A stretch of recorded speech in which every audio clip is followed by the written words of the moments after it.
Hello, Shri. The topic is going to be about etymology today.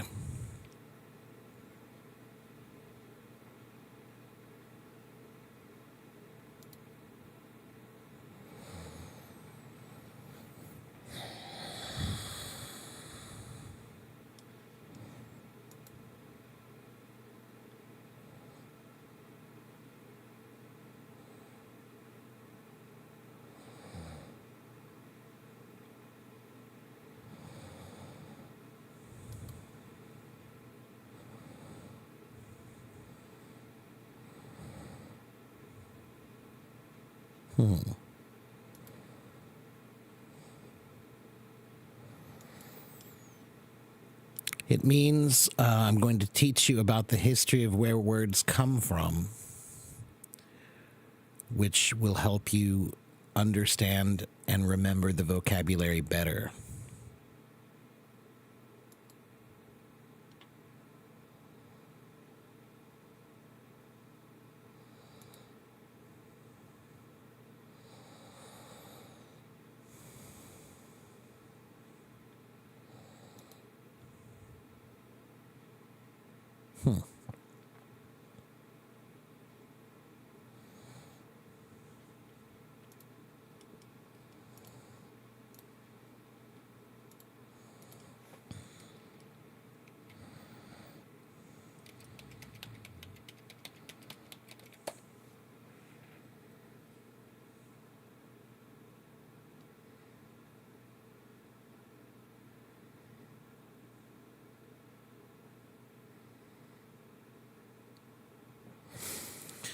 Hello, AK. Hello, Muhammad. Hello, Charmed.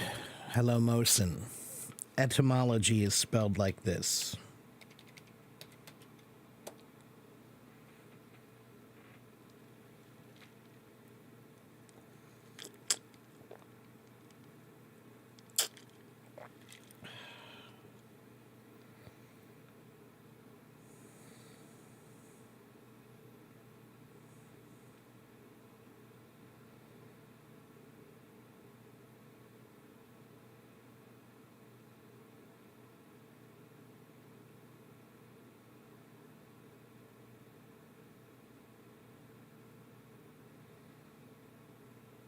Sorry, everybody. Just give me a moment to get ready here.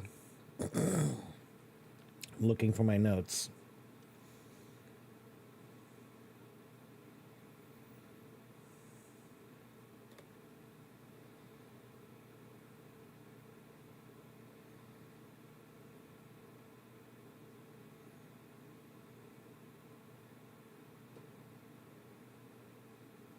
There it is.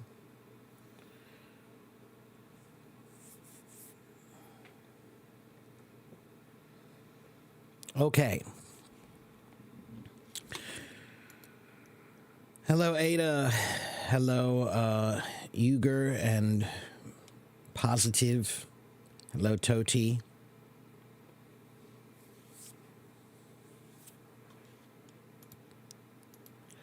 All right. So,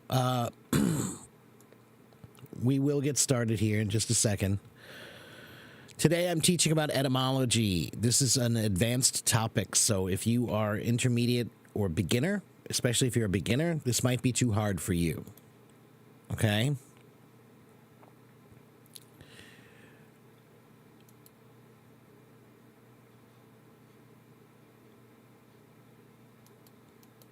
Why will this not go down? There. Okay.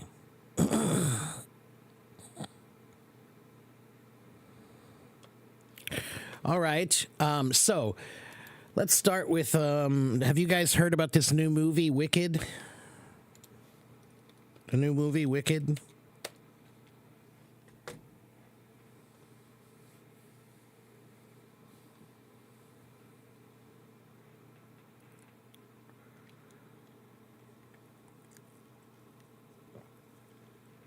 It's a new movie out that's very famous, and it's called Wicked.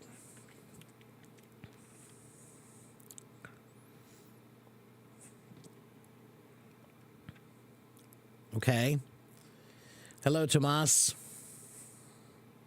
You're focusing on vocabulary? Okay. I can help you with that too. That's kind of what we're doing today. So the movie Wicked, there's a new movie out. It's called Wicked. It's very, very popular. And I wanted to start with the word wicked. Do you guys know where the word wicked comes from? What does wicked mean?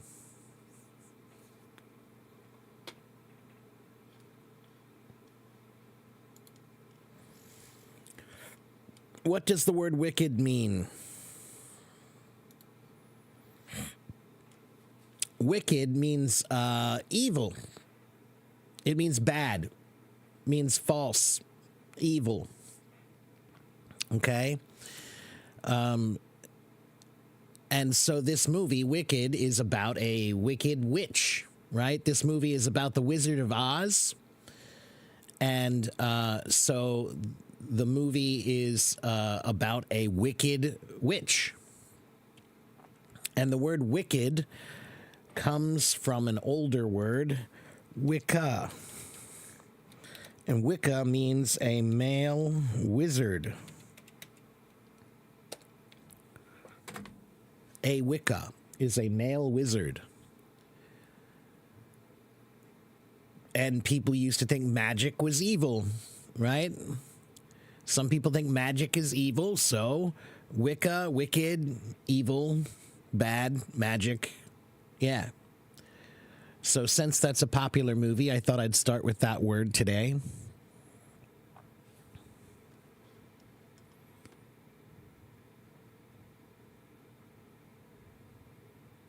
And when I was a boy, when I was younger, in the 1980s, the word wicked was a slang word, and it meant awesome. So when I was a kid, you know, somebody would do something cool and you'd say, wow, wicked, or that song is so wicked, or that movie is so wicked. And it meant awesome, it meant cool. Okay?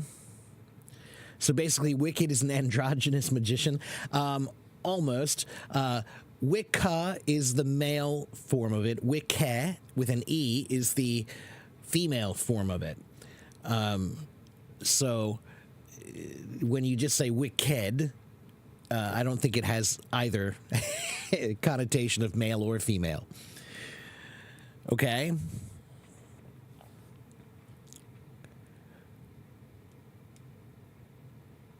So there's your first word for the day is wicked. Okay? And let me see. Let me find some more words we can do here.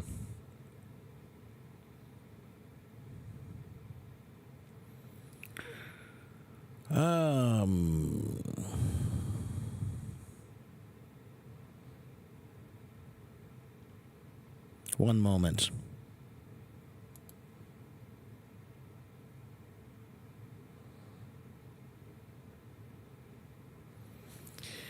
What's popular right now? Trending words. Okay, let's talk about French. Let's talk about French today. How many people here speak French? Does anyone speak French here? Do we have any French speakers?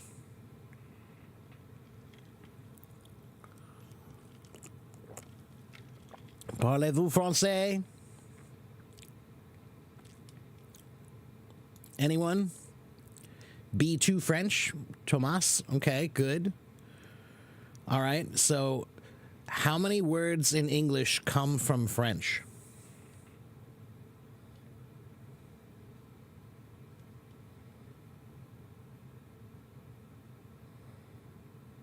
How many words from English come from French? Many, many, many. Many, many words. So let's take a look at a few.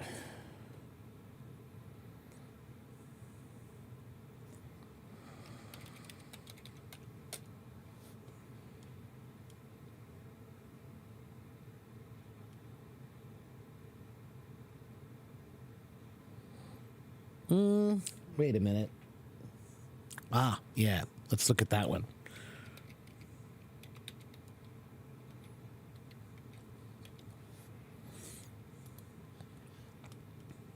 Is cliché from French? It is. Yes, cliché is from French. That's why we pronounce it that way. That's correct, Ashley. Yeah. I can do that one for you. Let's look at cliché. What is a cliché? Do you guys know what a cliché is? What is a cliché?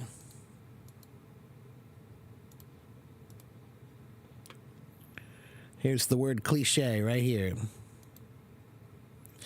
Okay, it says a stereotype. Comes from the French word cliché. It's a technical word in printer's jargon for means a stereotype block. So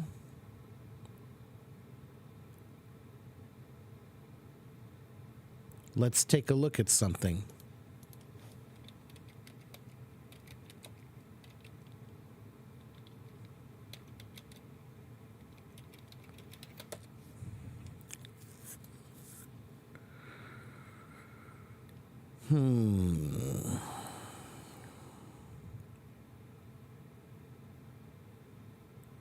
Okay, so take a look at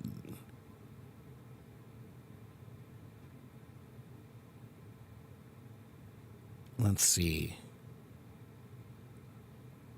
Yeah, here we go.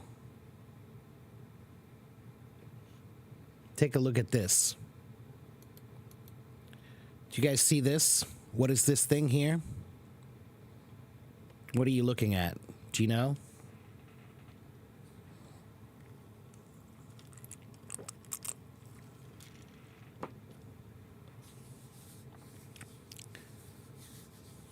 What is a cliché? That is a cliché. The thing that you're looking at right there, that is called a cliché. It's a block that they used for printing. So it means it made the same thing over and over again, right? So every time you use this block to print that picture, you get the same picture. So when you say, "Oh, that's so cliché," you're saying it's like a block that makes the same thing again and again. Understand? What is a cliché? A cliché is a stereotype. A cliché is something that you hear about again and again and again. Well, this block, print 1, next, print 2, next, print 3, next. It makes many of the same, right? So a cliché is something that's similar, that's something you've seen before many, many times, right? That's a cliché. Okay, yeah, stereotype and cliché are almost the same. Okay, but the original word cliché actually is this. It's a block of metal that was used to make print. And when you hear the sound, when they make it, cliché, cliché, cliché, cliché, cliché, cliché. Okay, now the word click. Do you guys know the word click?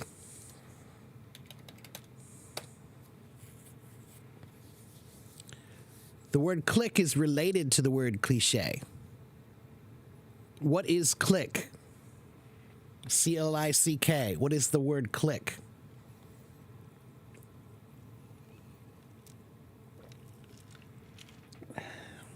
Amir, I think you're talking about C-L-I-Q-U-E, click, meaning a group of people. Click the mouse. That's right. It's a sound, right? So when I have my keyboard here, right? When I do this is clicking. Click, click, click, click, click, right? I'm clicking the keyboard. I'm clicking the mouse. Okay. Yeah. Well, guess what? Cliché, cliché, cliché, cliché, cliché. Click, click, click, click. Get it? Understand?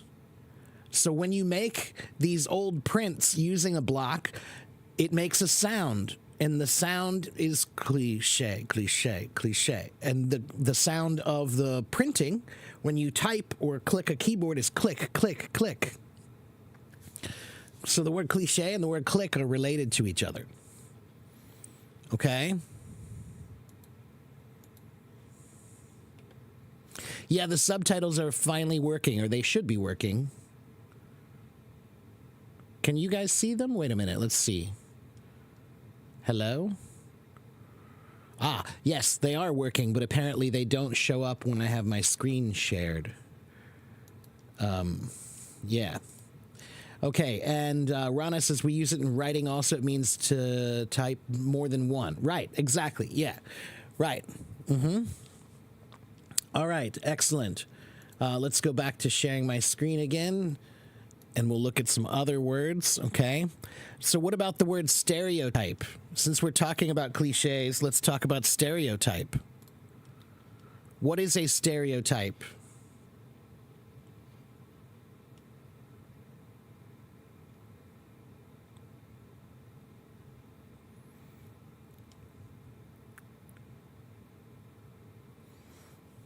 When we think of the word stereotype now, we think of the modern meaning, which means, let's see, let me give you a good definition of it.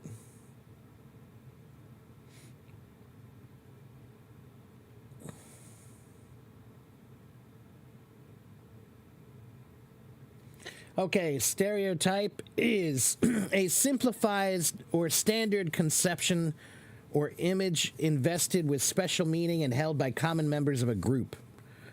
A set form or a convention, right? So, a stereotype now, we think about like a cliche. It's something we've seen many, many times before. He's such a stereotype. Means he's just like many other people before, right? So the word stereo means solid. The word stereo means solid. It comes from the Greek word stereos, which means solid. So it means solid type because originally the word stereotype was another kind of printing using a plate like this. This is also called a stereotype. Okay, the French word was cliché, but this is also called a stereotype. This block. These are called stereotypes. This is called stereotyping. So that's why the word stereotype means somebody just like another person who did that thing, right? A cliche is the same thing because it comes from printing. When you print, you make many of the same thing, right? A stereotype is somebody who's just like many of the same people. A cliche, also, just like many of the same people. It comes from printing because you print many of the same thing, right? So there you go. There's our first interesting story about words. Okay. Now, let's see. Are there any other words here? Okay, let's do this. Let's do this. You give me a word and I'll tell you where it comes from. You give me a word and I will tell you where it comes from, and we will find if it has a cool story. Orthodox, okay? There's a good one. Let's look at the word orthodox. Orthodox. Wait, let me make it a little small. There we go. Okay. So it comes from the Latin word orthodoxus or the Greek word orthodoxos. And it means having the right opinion. So the word orthos means right. It means true, straight, right? Like, you know, that's definite, that's real, that's right, that's correct. Okay. And doxa means opinion. Okay, so orthodox means right opinion. Okay, having the right opinion means orthodox. So if I say that's an unorthodox way of thinking, that means that your way of thinking is very different than the opinions of others. Okay, if I say his way of teaching is very orthodox, then it means his way of teaching is a lot like the other people, the same opinion as the other people. Okay, so orthos means right, and doxa means opinion. So orthodox means to have the right opinion, or what is regarded as true, right? So if I say he's an unorthodox teacher, it means he uses ways that most people don't use, or don't think about or agree with. Okay? If you say he's very orthodox, then that means he uses the same ideas that most people use. Okay? I wouldn't call it conservative necessarily. No. I think conservative leans on morality more. Orthodox leans on the way it was done before, right? The opinions of the majority. That's really more of orthodox. That has less to do with being conservative and more to do with just, are you doing what almost everybody else is doing, or do you have some other ideas? Okay? Yes, if you are unorthodox, then your opinion is in a different way. Yeah, okay. If you're orthodox, your opinion is the same as most people. Okay? Orthodox. Can I give you some examples of that? So yeah, he's an orthodox professor. He teaches in a way that is just like most other people, right? He teaches in the standard way of teaching, right? If I say he's a very unorthodox professor, then that means he's a very different professor. He uses a lot of different ways of teaching that maybe are not used by many people, or not that many people don't agree with or don't believe to be effective. Okay. The name of the site that I'm using is called etymonline.com. Okay. All right. Next word. Give me another word. Or is that the next word? Is the next word conservative?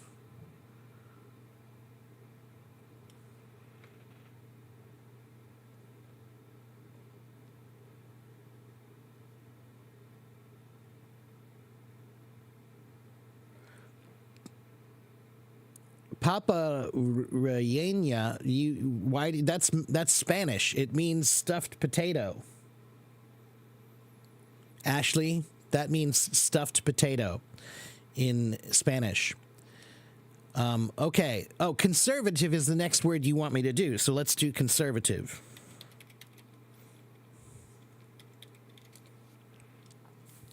Conservative comes from the old French word conservatif, which comes from the Latin word conservativus. Conservatus. Conservatus. Conservare, which means to preserve or keep intact or guard.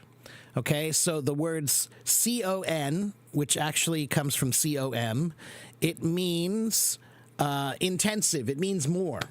Okay, so sometimes the letters con or com, it means more of something.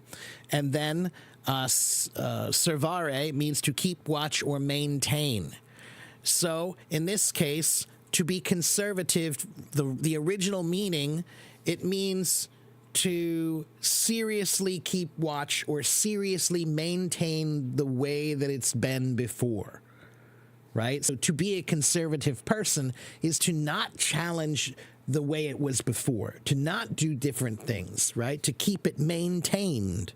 That's conservatism, to maintain the same, essentially. Okay? So there you go. There's conservative. I'm using a site called etymonline.com. etymonline.com. All right, let's see. What are some other words that people wanted me to look up? Is orthodox a positive or negative word? It is neither positive nor negative. It is just a commentary. It's a criticism. Somebody will say, I think he's orthodox. It's an opinion word, right? It's an adjective that's an opinion word. I think he's orthodox. I think he's unorthodox. It's just your opinion. Okay? All right. Let's see. Tomas wants me to look up the word shift. Shift comes from a Middle English word shiften, which comes from the Old English siftan. And let's see. It comes from Norse, Frisian, Dutch, German. Schichten, to classify. So to shift, the original meaning means to arrange, place, or put in order. But that is now obsolete, it says. That doesn't seem true.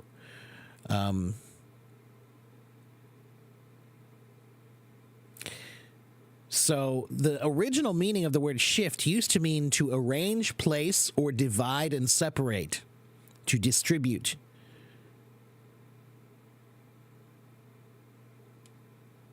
Yeah, it originally means to divide and separate things.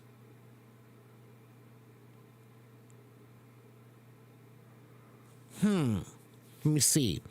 Also compared to makeshift, to manage to succeed, to make out a livelihood. To take care of oneself. Wow, that's interesting. This word has had a lot of different meanings.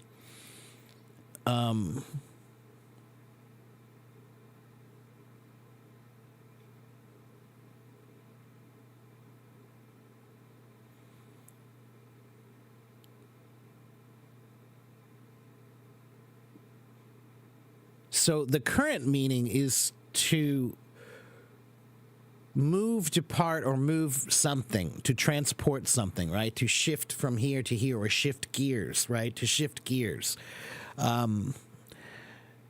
So it's a figurative sense.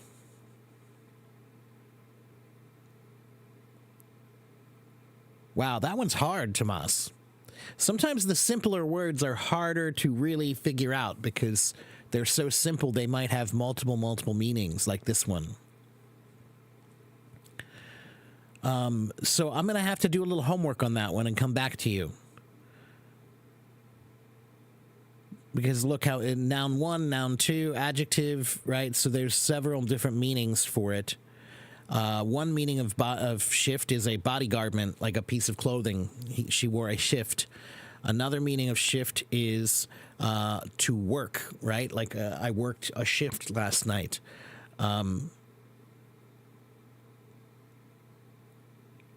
Another meaning of shift is to move something from one place to another, or to divide or distribute things. So that one's a little hard. Okay, fiancé is it's a French word, fiancé, and the word fiancé, it means to marry. It means to marry. Okay, a woman who is betrothed, right? So the original meaning of fiancé means to trust, right? So when you marry someone, you say, I trust you, right? I want to marry you because I trust you. Okay, so the word fiancé is actually related to the Latin word fidare, which means trust. So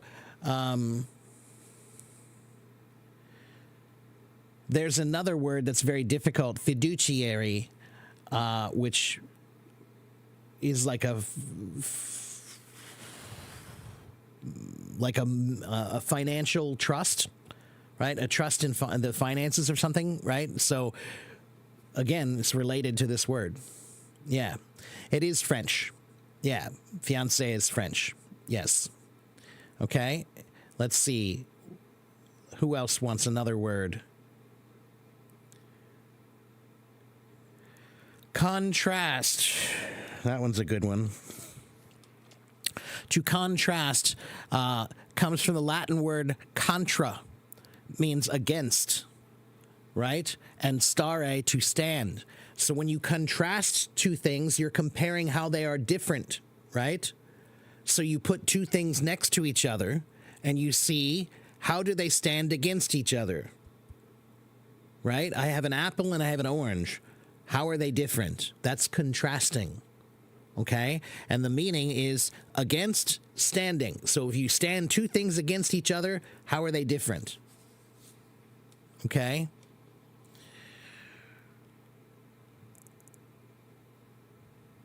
Pharmacovigilance, I'm not doing that word because no one needs that word. Anti-disestablishmentarianism. That's Latin again. It's actually not that hard of a word. There it is. So this word, what does anti-disestablishmentarianism mean? So anti means against, dis means no, Establish means to set up or to create, and meant is in that style or form.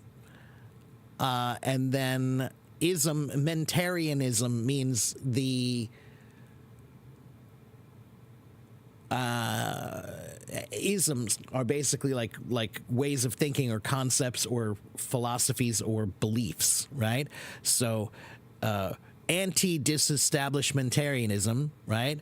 Disestablishment, right, means that you want to get rid of something. To establish means to create. To disestablish means to get rid of. So this is a funny word because it means you are against getting rid of the Church of England. That's what it meant originally. Anti-disestablishmentarianism meant opposition to disestablishment of the Church of England.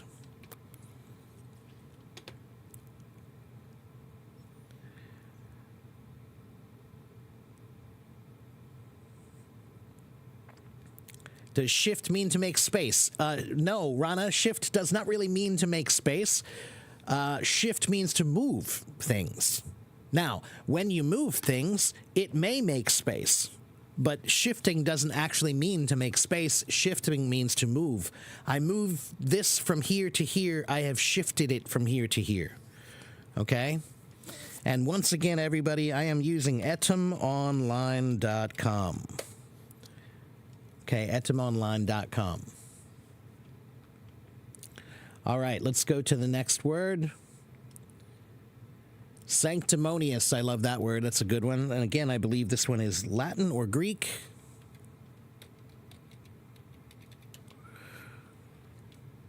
Sanctimonious. There it is. So, sanctimonious. What does sanctimonious mean? Okay, the word sanctimony means piety, devoutness. So, it means like you're religiously very honorable, right? You're pious. Pious means like religiously honorable, okay? You're devout. Devout means that you are a very religious person, okay? So the word sanctimonious, in this case, hold on a minute.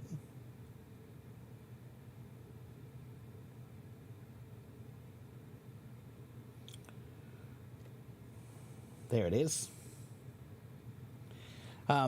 So to be sanctimonious means to have a hypocritical show of religious devotion. So it means that you are how do I explain this?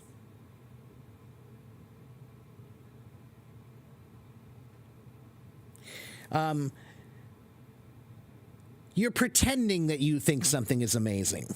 You're pretending that you think something is religious. You're kind of being hypocritically, or not even pretending. You are saying something is bad when you're also bad.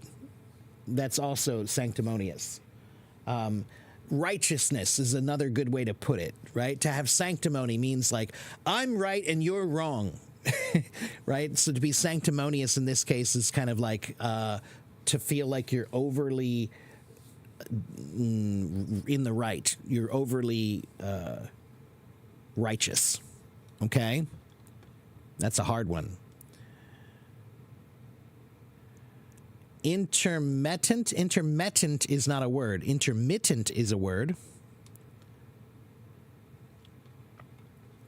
Simultaneously is a good word. Simultaneously, existing, occurring, or appearing at the same time, right? So the word simultaneously comes from Latin. The Latin word simul means at the same time. Simulus, like similar, right? So simultaneous is related to the word similar because it means at a similar time. Simultaneous means at a similar time, right? Or of the same kind, right? Similar, like, or same kind. So yeah, that's what it means. Simultaneous means from the Latin word simul meaning, or simul meaning same time.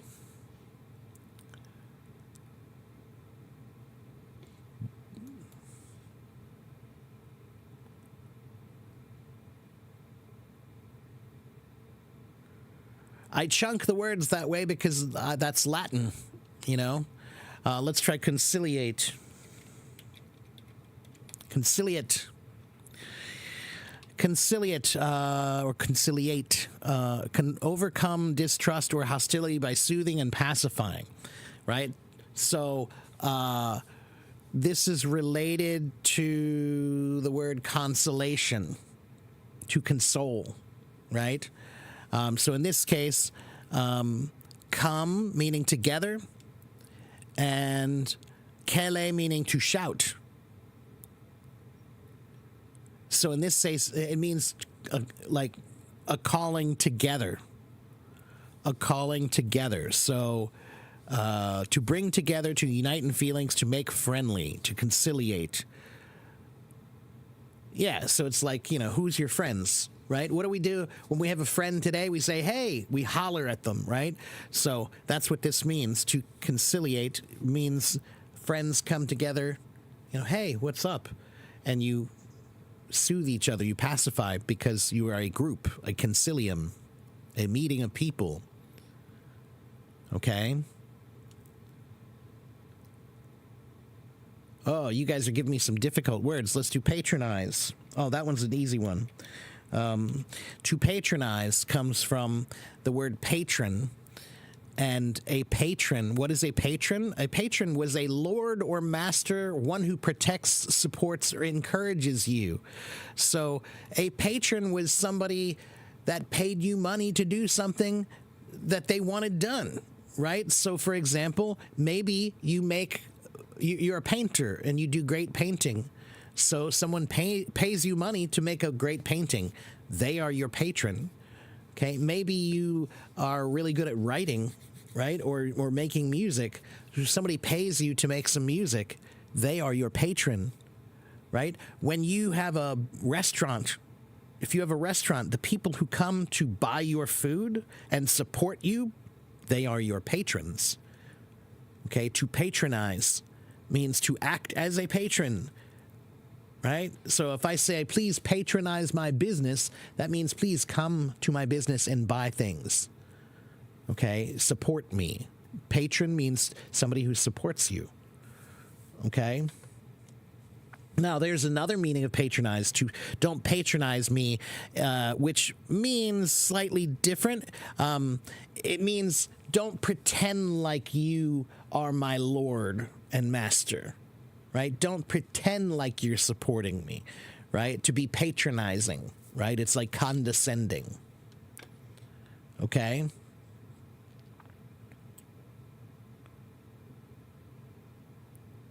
Hello, Carolina. Portrait. Okay? Portrait comes from the French word portrait. How do I spell that? Is it portrait? I don't know how to pronounce that in French. I think it's portrait. And yeah, it means to paint. So the word portrait, a portrait of someone is a painting of them, right? Of their face, of their body, right? So it comes from the word portray, to paint, to depict. It means to paint. Okay? To make a portrait is to make a painting of someone.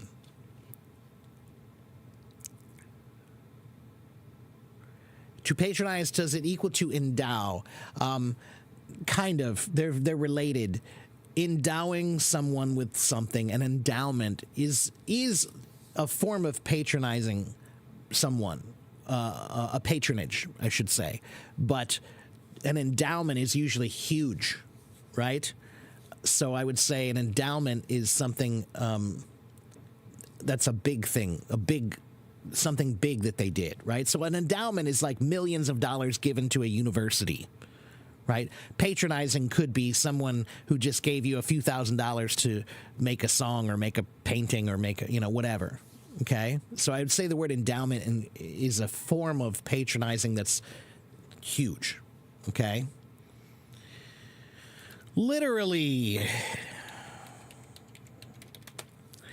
literally means in a literal sense, right?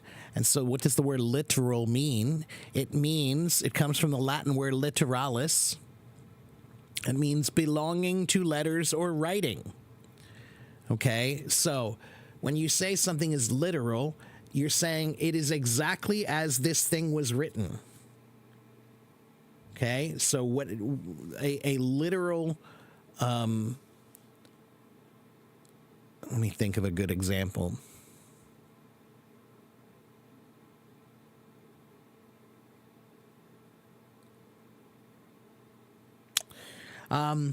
If you say,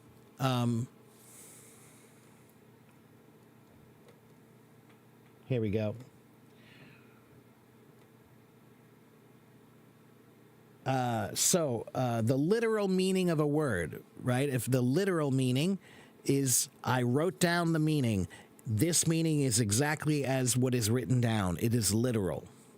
It's directly exactly as was written. Okay? A literal translation means it's exactly as it was written before, right? It's exactly the same. Okay? A literal description of conditions would mean true and accurate description as though it were written. Okay? So it means like it was written originally. Okay? That's what it really means. Okay? Ostentation, another good one.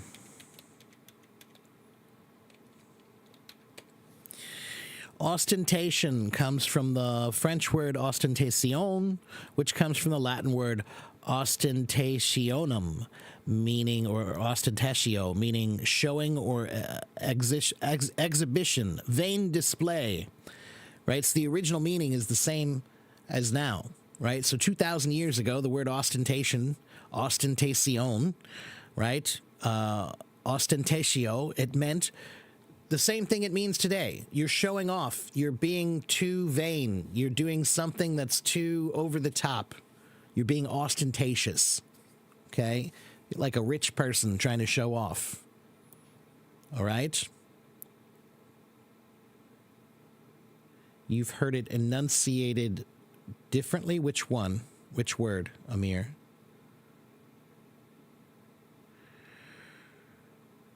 Your new word is bundle. You want to know bundle? Sorry, I don't think I saw that earlier. So a bundle comes from, what is a bundle? It's a group of things. It's a wrapped group of things. It comes from the Dutch word bondel, which means to bind. So the word bundle comes from the German word Bund, which means a bundle. So what is a bundle? It's something that's bound. Right? A bundle of sticks means a bunch of sticks that you wrap with a rope. You tie it with a rope so you can carry it. It's a bundle.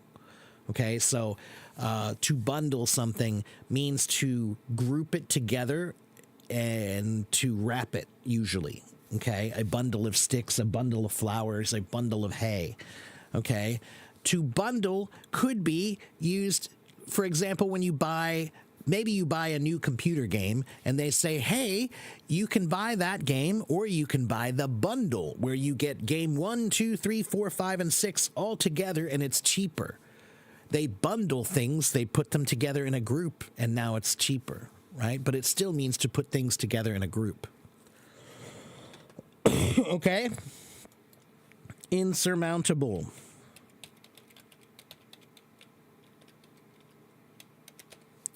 Insurmountable, not surmountable. So in means not. So what does surmountable mean? It means conquerable. Surmount.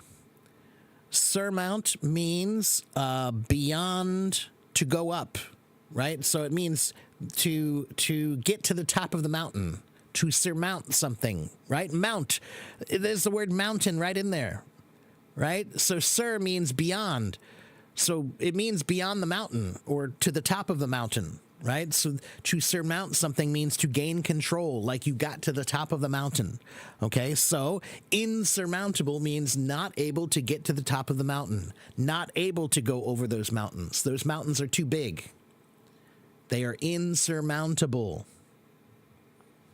Okay? A mountain. Just think of a mountain you can't get over. That's insurmountable. Okay? Thank you for the gifts, everyone. Perplexed. Perplexed comes from the Middle English word perplex. Well, that's interesting. Let's see. Oh, here. Wait, maybe this one. Latin comes from the Latin word perplexus, which means confusing, intricate, complex. Oh, look at that. Perplex is related to complex, right? So complex means something difficult, right? Confusing and difficult. It's complex, right? Perplex. Per means through, and plexus means tangled, like all tangled up, right? So complex means with tanglement. Perplex means through tanglement. Okay, so to be perplexed means that you got tangled. You got in the tangle, and you're confused now. If I say complex, I mean that is with a lot of tangle. It has a lot of confusion and complexity. Okay, it's difficult. Luxurious, luxury. So the word luxury. So luxuria means excess, extravagant living, right? So luxus, the word luxus means, more than you need, extravagant, magnificent, excess. Okay. Let's see.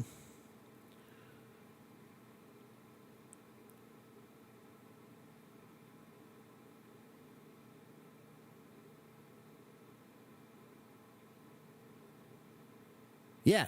So it basically means the same thing that it does today. It means that you have a lot of rich stuff. Okay, luxury, luxurious. It's very expensive. Okay. Compassionate. Compassionate, characterized by compassion. So compassion means, com means together, and pati means to suffer. So compassion means to suffer together. Okay, so to be compassionate means to feel like you understand the suffering of others, so you suffer together. You're compassionate. Okay? Where does indeed come from? Indeed is a prepositional phrase, indede, which means in fact or in truth, in reality. So yeah, the word indeed is one word now, but originally it was two words, and it meant indeed. A deed is something that you do. It's something that you do, right? Let's see. Let's look up the word deed. That which is done, acted, or performed, right? So a good deed or a bad deed. It was just a small deed. Okay, so if I say it's a small deed, it was just a small thing. If I say it's a good deed, I did something nice for someone. A bad deed was something bad against someone, right? So deed is something that you do, right? It's something that was done. So if you say indeed, it means in fact. Okay, in fact. In reality. In fact. In truth. Indeed. Okay, a deed is something that's done. Something that's done is something that's true. Okay?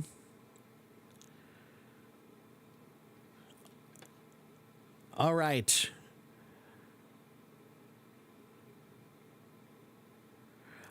When you thought of the German Bund, you thought of Bundesbank, Bundestag, and Bundesliga. Right. So let's take a look at that for a moment. Hold on.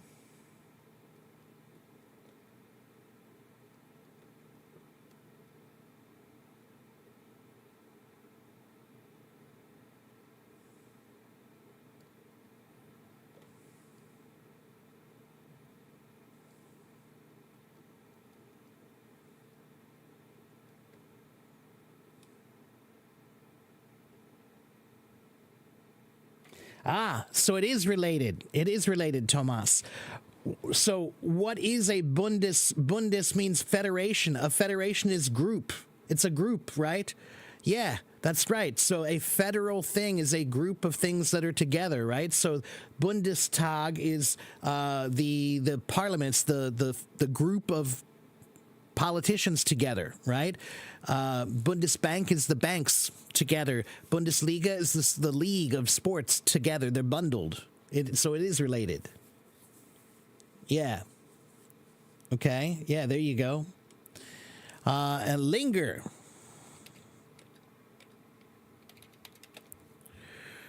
Linger comes from Old English lengan, which means to prolong or lengthen, to make something longer. So to linger means to stay around, right? Why are you lingering? Means why are you staying here? Why aren't you going home? Why aren't you leaving? Why are you lingering, right? And it means to make something longer. You're staying longer than you should. You're staying longer than you need to. You are lingering. Linger longer, right? The word linger sounds almost like longer, right? Wonder comes from German. Wonder comes from the German word Wunder or Wuntar, Wunder. And it means amazing, right? So Carolina, in Germany, you can still say wunderbar. Wunderbar in German means wonderful, means great, right? So wonder means something amazing or an object that's amazing, some kind of a thing that's amazing. It's wonder. But we also have the verb form wonder, which means to be astonished by something. So wonderful is full of wonder, right? If something is wonderful, it's full of wonder. And wonder means like, wow. So it's full of wow. Okay? Judge, also Latin. UGA from French, but then before French, it came from the Latin word iudicare, meaning to judge. So, yeah, the word judge comes from the Latin word meaning to judge. Okay. Let's see. Wander. How about wander? To wander, not wonder, but wander. Wander comes from the old German word wandern, so it's also German, and it means the same thing. To walk without purpose. To wander means to walk without purpose or direction or destination. You're wandering. Okay?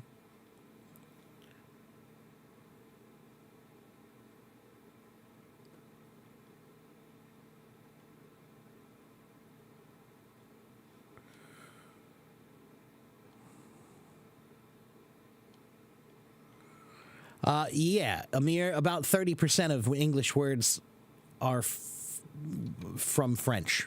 About 30%. The word good comes from German, gut. They still say guten Tag, means good day.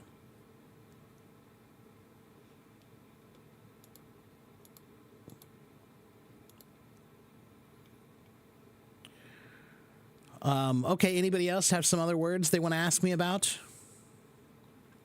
Give me a word, I'll tell you where it comes from.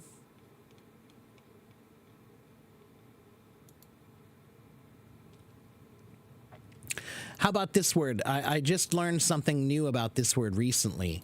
How about this word? Do you guys know where this word comes from? Tomato.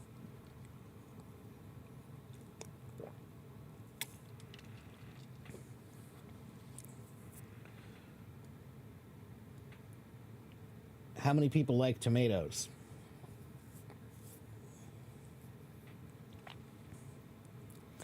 So the word tomato is originally from Mexico. Yeah, Bellin. And the original spelling was more like this,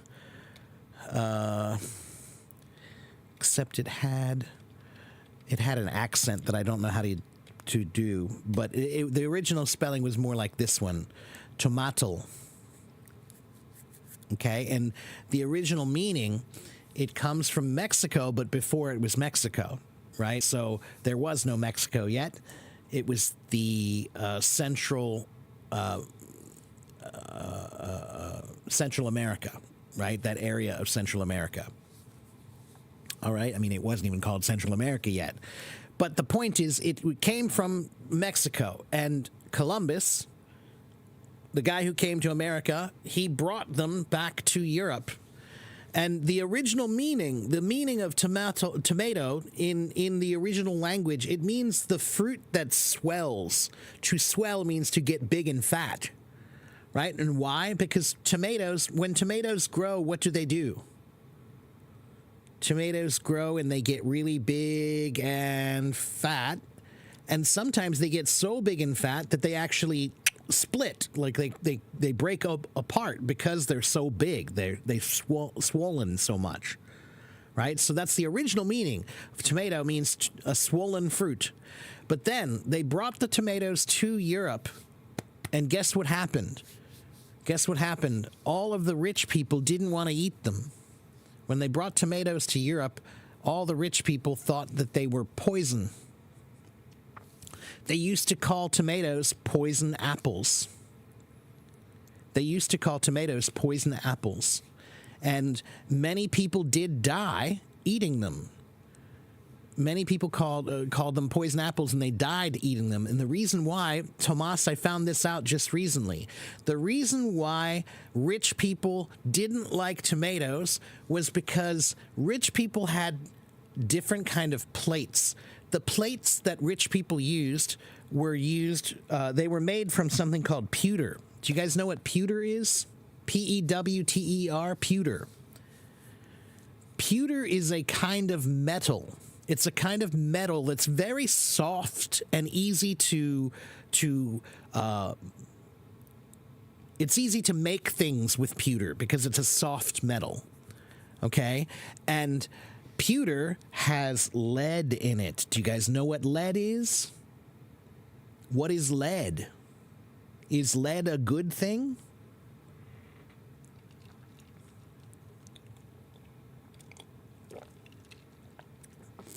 Is lead good for you? Do you guys know what lead is?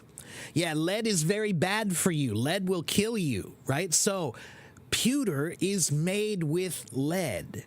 And when the rich people would eat the tomatoes, they put the tomatoes on the lead plate, on the pewter plate. Tomatoes have a lot of acid in them. Tomatoes are highly acidic. And the acid from the tomatoes would interact with the lead in the plate. And it would pull the lead out of the plate, and then you would eat it and die. So the rich people were eating these tomatoes on lead plates, and they were eating them and dying, and they thought it was the tomato. But the poor people had wooden plates. The poor people had cheap plates. They didn't have pewter. They had cheap wood. So the poor people could eat tomatoes, and they loved them. They thought, this is great. Yeah, it's kind of interesting, right? And yes, Tomas said the Italian word pomodoro. Pomodoro is the Italian word for tomato, and it means golden apple. And the reason that means golden apple is because the first tomatoes that they brought to Europe were yellow gold color. They weren't red. They were yellow gold. Okay? So yeah, tomatoes were killing the rich people, but it wasn't the tomato, it was the plates. It was the plates that they were using. Yeah, sad fate to be rich and die from a pewter plate. Yeah. Anyway, but that's etymology and it's history. Those things kind of go together, right? Yeah. So, Somebody else was asking about another word that I didn't miss, or that I did miss. Oh, the word plumb. Yeah, what is a plumber? What is a plumber?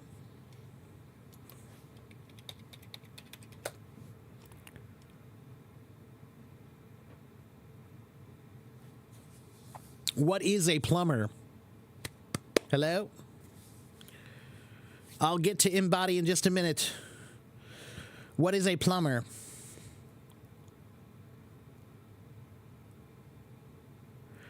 The guy who comes to fix your toilet or your sink, right? They fix the water pipes, right? Now, let me ask you a question. What are pipes made from today? No, let me ask you, 1,000 years ago, what was the most common material to make pipes with? If you wanted to make pipes a long time ago, what was the metal that they used?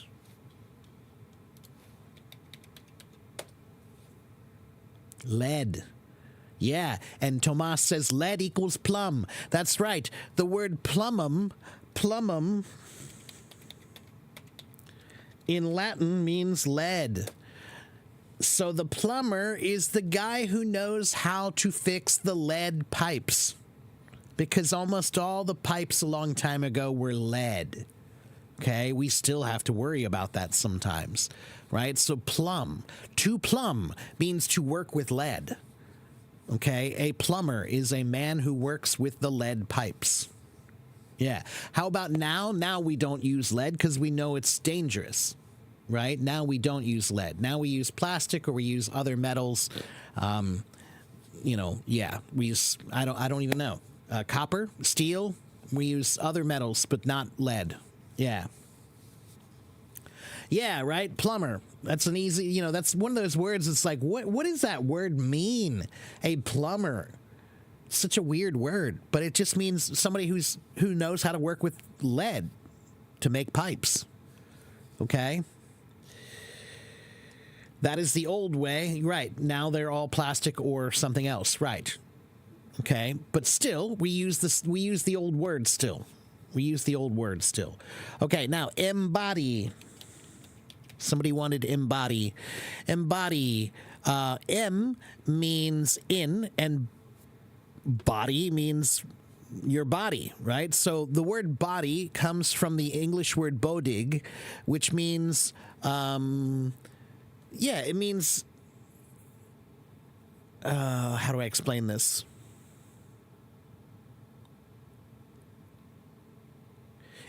The original meaning of body means body. It means all of you. Okay?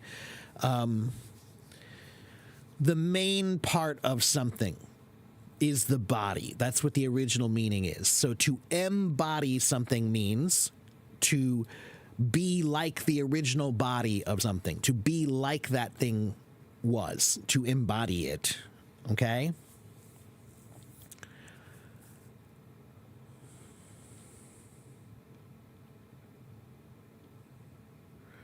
Okay, do you understand embody now, I hope? Yeah, we use a lot of PVC, but I don't think that's what is used for every pipe anymore. Let's look at that word. How about plastic? Since we're talking about plastic, let's look at the word plastic. What does plastic mean?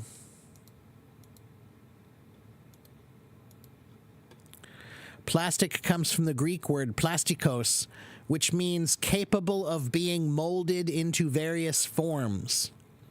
So something that is plastic is something that can be molded into many forms.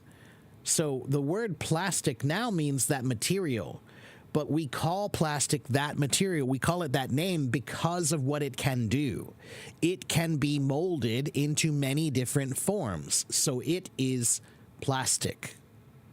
Okay? And it's related to the word mold, right? And look, it's even related to the word plasma. Okay?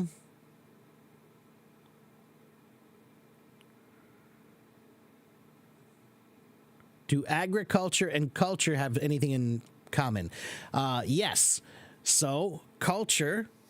What does culture mean, everybody? Let's look at culture first. Culture, it comes from the word to cultivate. To cultivate means to grow, to care for, to create, right?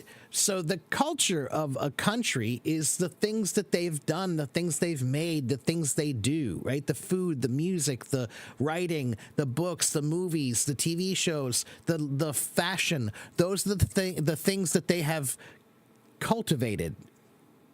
So that is their culture, right? The things that they have made and created, that is their culture, right? So the word agri means farming. Okay, so agriculture means the culture of farming. All the things that were created or made or used for farming is agriculture. Okay, agri is a Latin word.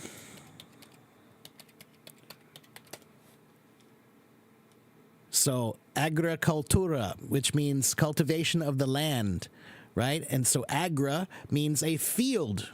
It means a field for farming, like a farming field where you plant things.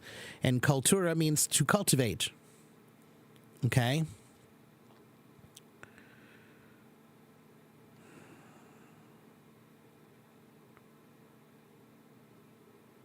Aqueduct. There's another good word. Aqueduct. What is an aqueduct?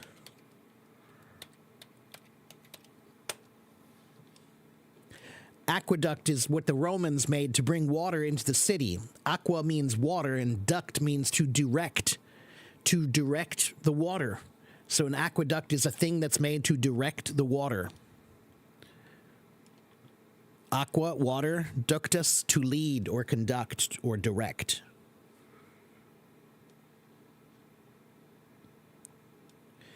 Oh, important is one of my favorite ones. The word important, Amir. This is actually a very easy one. What does import mean? What does import mean? What is an import? If I say we have some imports, what does that mean? Import. Import, export. That's right, Kathy. So what is an import?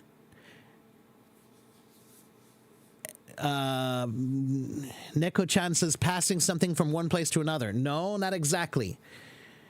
It's the opposite of an export, right? But so listen, an import is something that you buy from someplace else because you need it. You don't have it, so you have to buy it. You import it. Okay. Export means something you have a lot of, so you sell it. So guess what?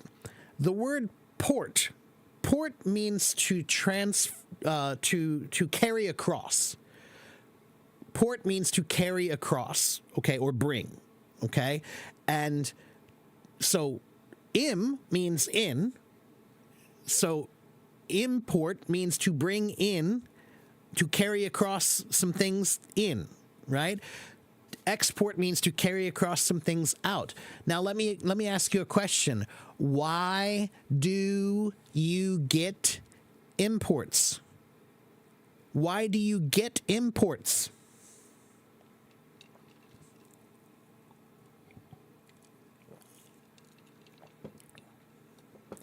Because you need them. They are important. Imports are the things you need. That's where we get the word important from.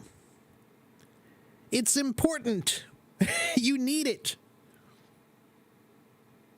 Yeah, so that's where the word important comes from, because imports are necessary. They are needed. Yeah, that's one of those ones that's right in front of you. You can see what it means. You know what an import is. Imports are the things you need. So they're important. Okay? That's one of my favorites. They are important. Now, what's funny is I wish we had the word exportant. If we have important, then why don't we have exportant?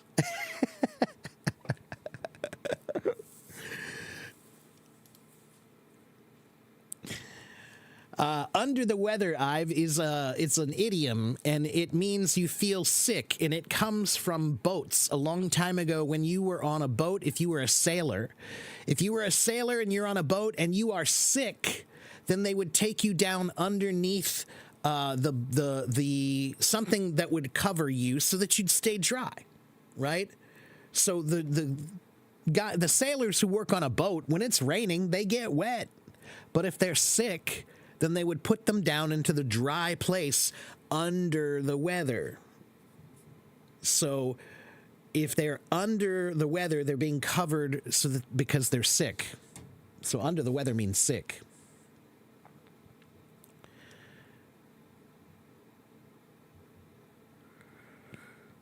Okay, did I miss any?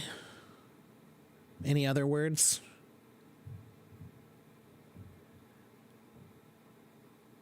Let's see.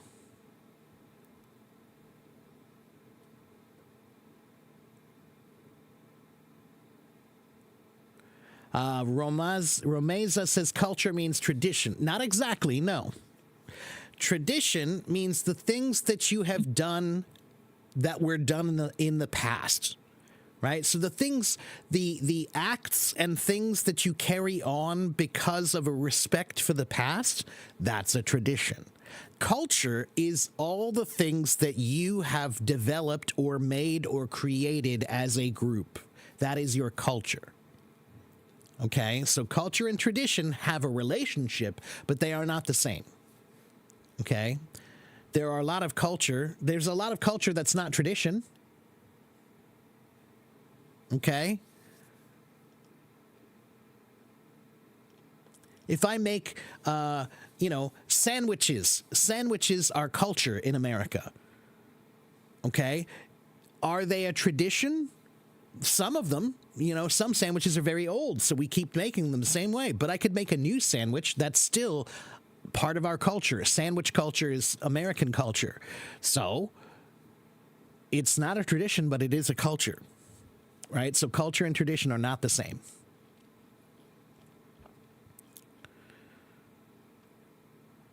Okay, anybody else? Let's see.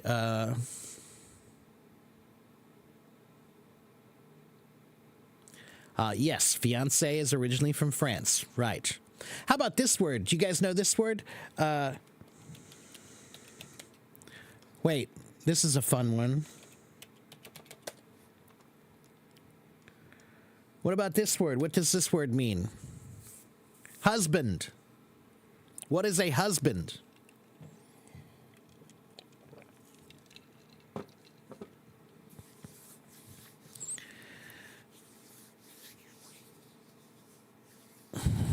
What is the original meaning of husband?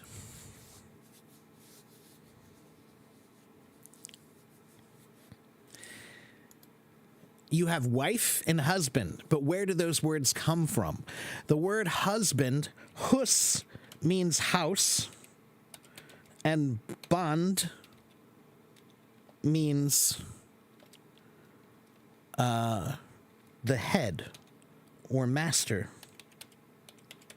So husband means the head of the house or the master of the house. Husband. House master. Okay? And wife, the word wife, actually, the original meaning of wife just means a woman. The original meaning of wife, let's see, it just means a woman, a female, a lady.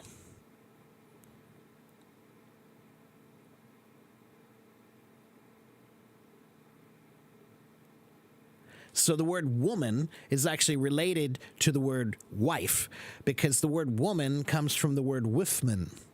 Wifman, wife, wife, right? So all women are wives? Originally, yes. Originally, that was the original meaning. The original word just meant woman. Okay, it's a woman who could become a wife. Okay, it's a woman who you could marry. They are a woman. They are a wife. Okay?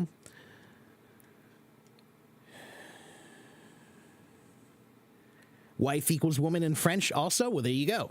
Yeah. There you go. All right. Yeah. How about How about the word village? What does village mean? Oh, sorrow. I'll get to sorrow in just a minute, Carolina. What does village mean? What is a village?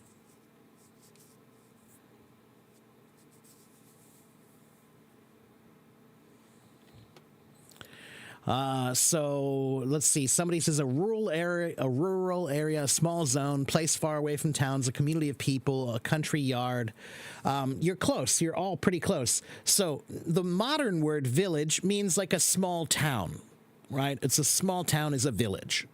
Okay, a small community, a small town, it's a village. Okay, but the original meaning of village, it comes from the word villaticum, which means a farm, a farmstead. Okay, so village originally meant a bunch of farms.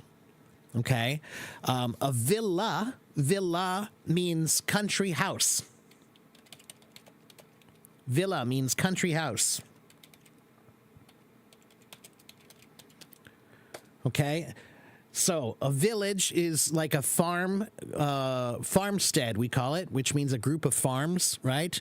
And villa means a country house. But what about this word?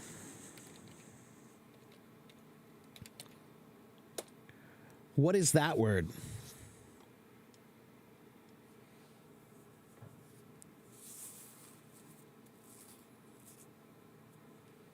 What is a villain?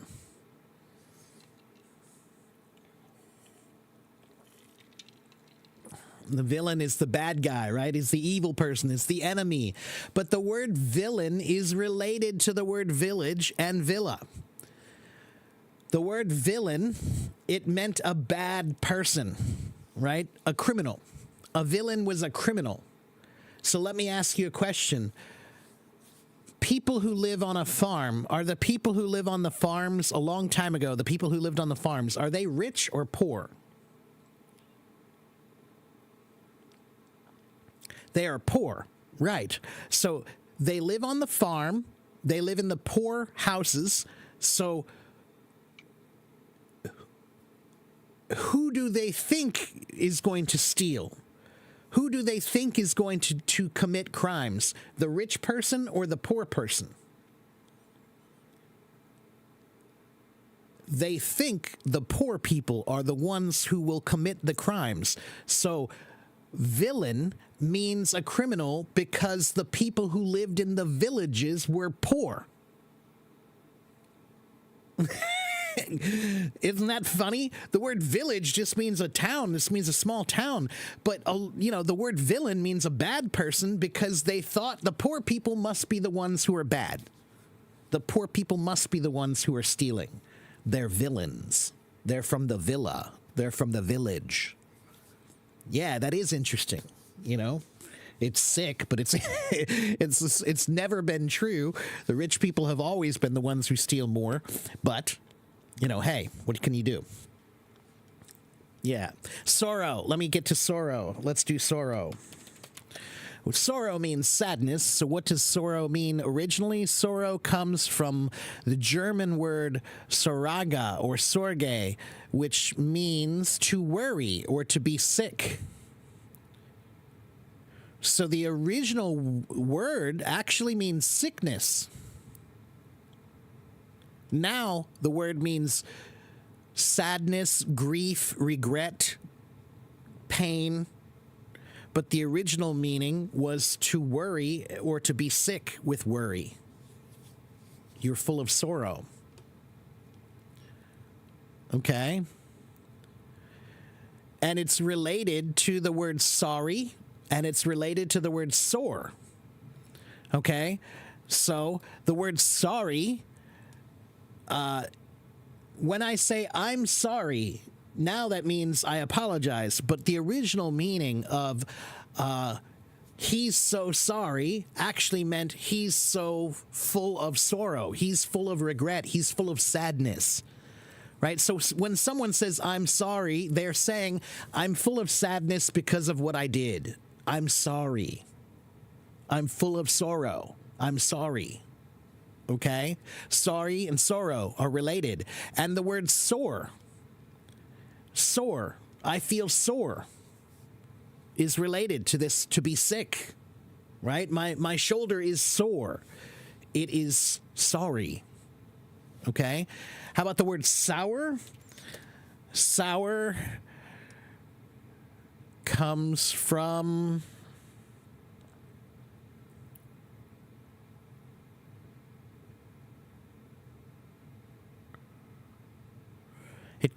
the German word sauer, which means the same thing.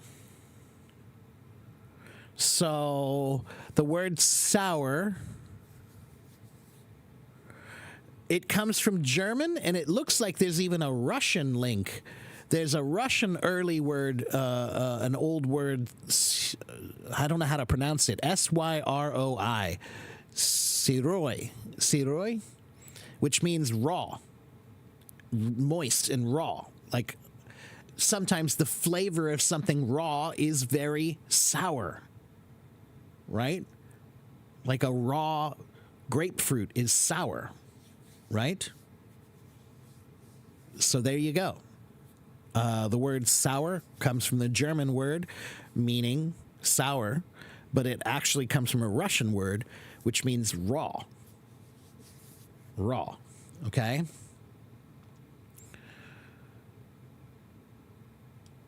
Was sorry slang once? No, it was never slang. It was just informal language. There's a difference.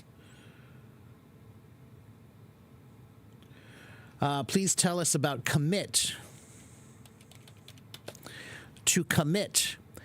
Com means together, and mittere means to release or let go or send or throw. So let's see. So the original meaning of to commit means to give you control of something. I trust you with this thing. To entrust you is to commit this to you, right? So I commit this book to you means I trust you to keep this safe, okay? A commitment. What is a commitment? Means that it's an agreement that you will trust each other to do the right thing. You commit to each other, right? You entrust each other, right? So that's where commit comes from.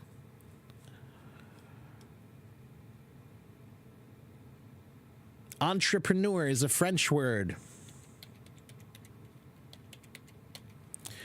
Entrepreneur. Let's see. It means to undertake something. Basically, it means to do something, right? An entrepreneur is somebody who does something. They make a business of some kind, right? It's related to the word enterprise. An enterprise is a business. You know, this is some enterprise you have going here. He's very enterprising, means he's very good at business. Okay? So the word entrepreneur and the word enterprise are related, and they both mean something that you do as a business. Right? An entrepreneur is a person who does something as a business. Okay? What's the difference between can and tin? Emily, those are very, very different words. I'm not sure what you mean. Can is I can, I'm able to, I can. Or this is a can of beans, a can of corn, a can of tomatoes. Okay, so can has two meanings: to be able to do something or to a container of something. Tin, is that the meaning of tin you mean? A tin is an old word that means a container made of tin. It's a can. Cans are made of tin.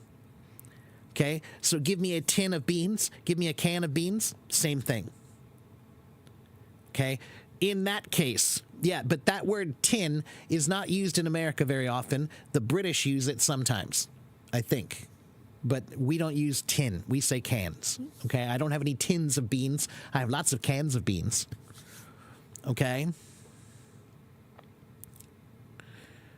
Sewer. Let's look at the word sewer. All right, sewer. What is a sewer? Sewer comes from the Latin word suera, exaquaria. Interesting. So the original meaning comes from the Latin word ex aquaria, which means to take the water out. Ex means out, and aqua, aquaria, meaning water, right? So I'm trying to understand how they got to there, how they spelled it differently. How did the spelling change like that?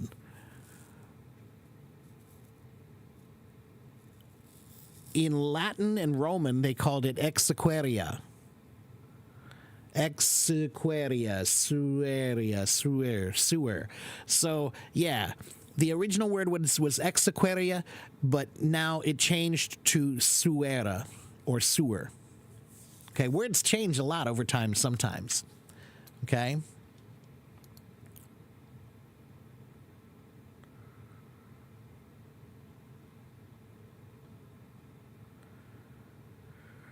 I look professional because I am professional.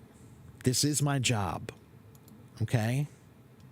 Let's see. How many Chinese people do we have here? Wow, lots. 大家好，你好，我是马克老师，我是英文老师。现在我教他们，我教你们，英文的历史。OK， 很多的英文字有非常非常有趣的历史。OK， interesting history. Words have interesting history.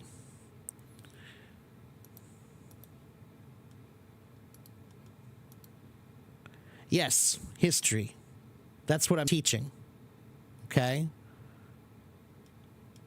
You had to make another account, Amir. Well done. Okay, anybody else want to ask me any other words about history, the history of words? Give me another word and I'll tell you where it comes from. Romisa, I think that's, I understand your problem. I think you should do this. You should go to my YouTube channel, follow my YouTube channel, start watching my videos. Follow me here. I'm here 6 days a week. I'm here 6 days a week. So come back and watch me, and you'll get lots of tips about how to improve your speaking. Okay? People ask me this all the time. Go to my YouTube channel, and I promise you, watch 3 or 4 of my YouTube videos, and you will get 50 tips that you've never heard before. Okay? Watch 3 or 4 of my videos. I'm sure you'll get about 50 tips you've never heard before. All right? How can you learn linking sounds, intrusive sounds, hallusion, omitting sounds, assimilation, glottalization, contractions, weak forms, and strong forms? Ilias, don't. Don't. That's the finite aspects of advanced language, and it's just inconsequential. It's inconsequential. It's, if I have a car, do you care what color the car is? I don't. I don't care if it's red or black or blue or green or purple or pink. I care if the car drives. I care if the car works well. I care if the car is reliable. I don't care what color the car is. All those things that you're talking about is just the color of the car, man. It's just not that important. There are native speakers who don't care about linking sounds. There are native speakers who don't understand glottalizations and contractions the way you want to. So if they don't, then you don't need to. You're reaching a high level of language where the more advanced you become, the less consequential the things that you're studying are. That's kind of true for everything, right? Yeah. I know you want help with those things, man, but that stuff is really,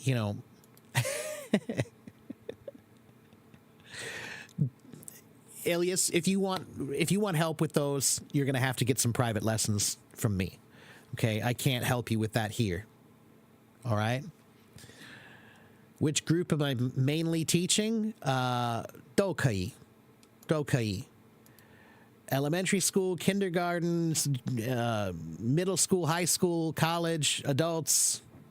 Dokai.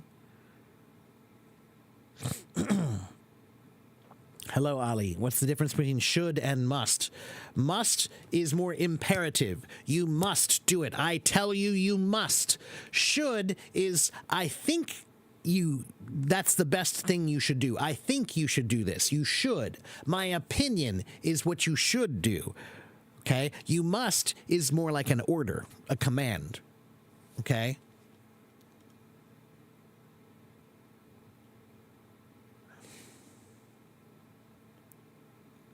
How many vocabulary words do you need to speak English fluently? Kathy, there is no number. There is no number. Everybody learns different vocabulary words. The vocabulary words I know are only the ones I know. Nobody else knows exactly that number of words and exactly those words. So there is no number.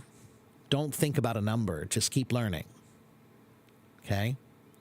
You want to understand the language deeply, I know, but again, for that kind of stuff, man, that's extremely advanced stuff that is not beneficial to 95, 98, 99% of the people here. So I can't spend time talking about glottalizations and diphthongs. If you want that, you need private lessons. At your stage, you really do. You need a teacher who can give you the advanced stuff you need, okay? Ilyas, your English is amazing, you know, but at your level, you definitely need some private teaching. Somebody who can really take you to the next level, all right, directly. Prosperity is a word you want to know about, okay. Prosperity comes from the Latin word prosperitatum, prosperatus, which means good fortune. So to prosper, pro means for, and spes means hope. So prosper means for hope, according to your hope. Okay, that's what prosper means. So prosperity means the good fortune or wealth or success that you hope to have originally. Okay? To prosper means to hope you do well. Okay? Garbage. That's French, I believe. Let's see. Oh, interesting. Wait a minute. Unknown origin, probably Anglo-French. It comes from cookery. It comes from cooking. The word garbage comes from cooking, and it means the wasted things that you don't need, right? So when you cook, you chop the carrot and you take the top of the carrot off and you peel the skins of the carrot. That is now garbage. It is the waste. It's the parts you don't need. Yeah. So when you make a chicken, you know, and you get rid of the little stuff inside or you cut off the feet, that's garbage. That's what it means originally. Okay?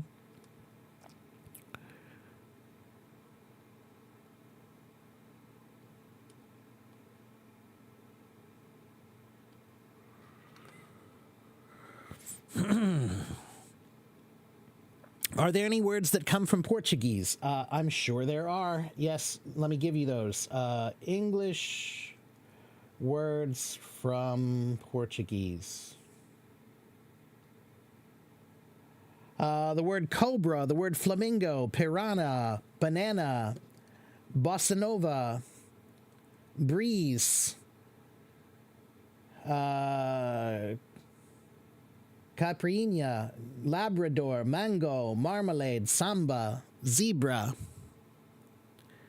bum bum ba da ba dun dun dun dun dun dun da da da dun dun da dun dun dun da da da dun dun da da dun. Bossa Nova.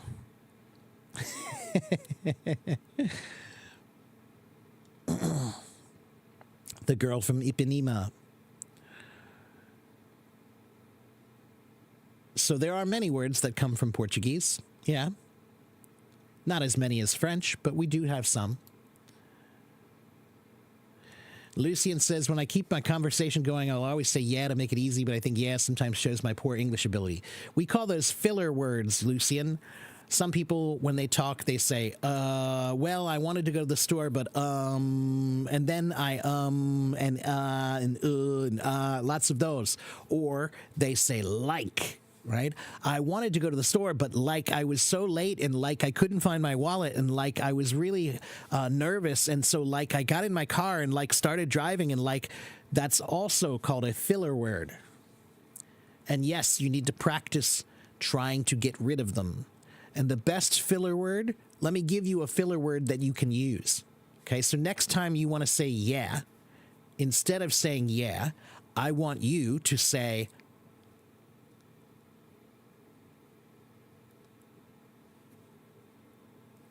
nothing.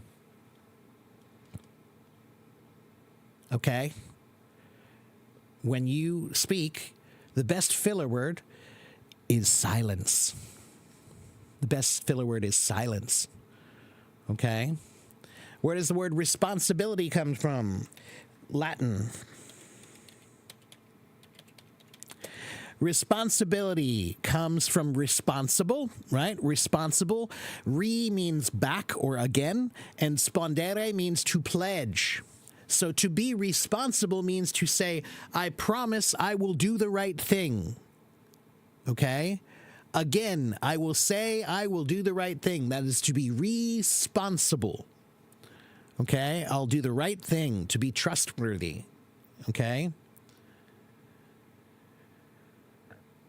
Have I ever tried a capiana? I have. Yeah, they're yummy. What about words from the Arabic language? We have lots of words from the Arabic language. Algebra, alcohol.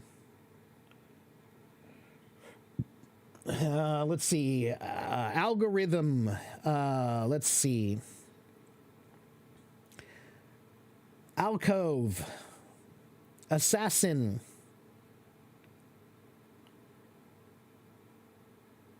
Sugar, cotton, safari, sofa, alchemy. Almost all the words in English that start with AL come from Arabic, right? Alcohol, algebra, algorithm. Okay, those are all Arabic. Yeah.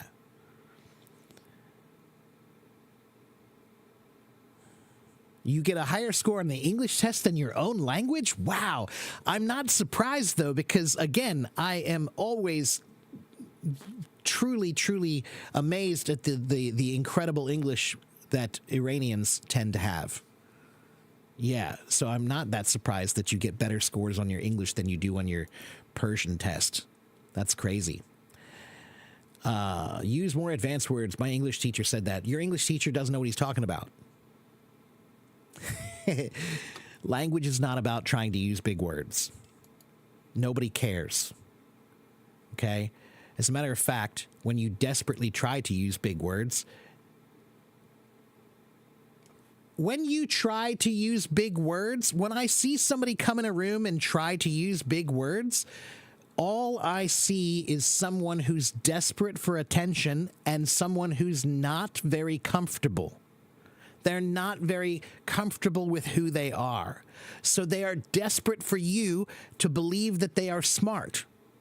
So they use big words because they really want someone to believe they're smart. Big words are meant to be used when they are useful.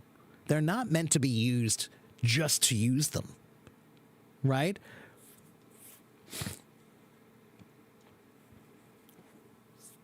Say those words one more time. Which words, Luna? I'm sorry. I'm not sure which words you mean.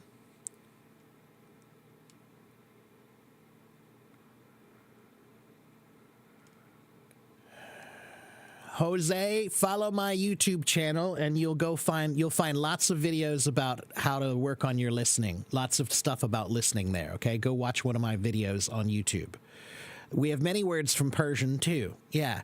Checkmate, shahmat, right? The king is dead or the king is captured, right? That's chess, but that's Persian. Right? Yeah, we have lots of words that come from Persian.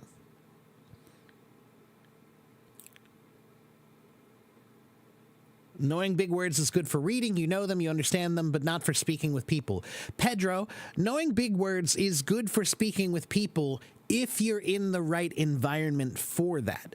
So if I'm in a classroom in college, then that is the place where you should try to use academic words, more difficult words. Okay? But if I'm having lunch with my friends at McDonald's,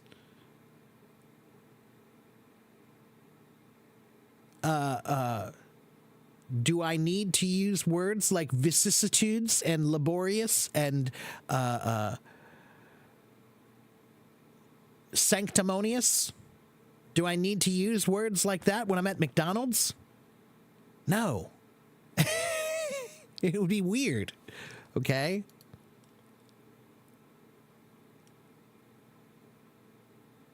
What is the meaning of desperate times call for desperate measures? It means that when you're in a desperate situation, you do desperate things. When you're in a desperate situation, you look for desperate answers. Okay? Desperate times means that it's really tough. It's a tough time. So when it's a tough time, you're willing to do things that you normally wouldn't do. Those are desperate measures. Okay? Sometimes advanced words will show how impolite you are. Maybe. If you don't know how to use them in the right place, then maybe, yeah. Big words. Big words, I just mean kunanda. Okay?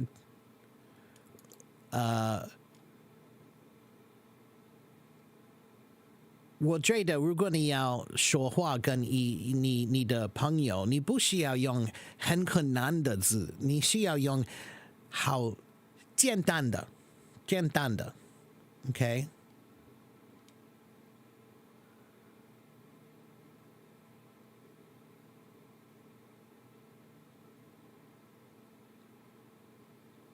I vividly recall instead of saying I remember. Right, and you can do that, but when you do that, yeah, it's a little weird. Okay? It can be a kind of showing off. You're right. Yeah. Okay, let's see. It's an hour and 45 minutes, and I forgot again to talk to my people over here in YouTube. Hello, Amir over in YouTube, and Miguel, hello. Thank you for watching over here in YouTube, whoever's there. I apologize for not looking again. I need another screen. I need a third screen to look. It's not enough room. All right, guys, I need to take a break. I need to go eat lunch, and then I'm going to be back after that, and I'm going to do a voice room. Okay, so I'm going to do a voice room here right after I finish lunch. Okay? I like etymology. Today was a little random, but etymology has tremendous value for learning words. Etymology has tremendous value for remembering the words. Okay? All right, guys. Thank you very much for watching. Thank you for following. Come back and see me again in just a little while after I eat lunch, okay? All right. Bye-bye.